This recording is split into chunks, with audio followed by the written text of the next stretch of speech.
So hey everyone, আমি না কি বলবো বুঝতে পারছি না, কারণ আমি এগুলো অনেক আগের ব্লগ তোমাদের সাথে শেয়ার করছি। কি করব বলো, ভিডিও অনেক জমে আছে। আর আমি যেহেতু আলাদা একটা প্রফেশনের মানুষ, তাই আমাকে সেই দিকটাও সামলে এই দিকটাও সামলে সব কিছুই সামলে করতে হয়। তার সাথে কিন্তু সংসারও আছে।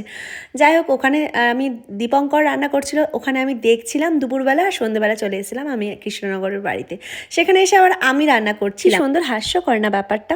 যাই হোক, রান্নাবান্না সেরে পরের দিন সকালবেলা ফ্রেশ হতে গিয়ে দেখি আমার দুটো পার্সেল এসছে, আর সেগুলো তো আনবক্স তোমাদের সাথে করতেই হবে। আর আমি আনবক্স ভিডিও দিতে ভালোবাসি, তোমরা দেখতে অনেক বেশি ভালোবাসো। যাই হোক, ফার্স্ট আনবক্সিংয়ে ছিল, মানে ফার্স্ট পার্সেলটাতে ছিল আমার একটা ব্যাকপ্যাক, যেটা একটু বড় সাইজের নিয়েছি। এটা ছিল অ্যাকচুয়ালি আমার নেল প্রোডাক্ট ক্যারি করার জন্য। যাদের বাড়িতে হোম সার্ভিস থাকে, তো সেখানে আমার নেলের জিনিসগুলো নিয়ে যেতে বড্ড অসুবিধাই হতো, তাই এরকম একটা বড় সড়ো দেখে ব্যাগ নিয়ে নিয়েছি, কারণ অনেক প্রোডাক্ট আমাকে নিয়ে যেতে হয়।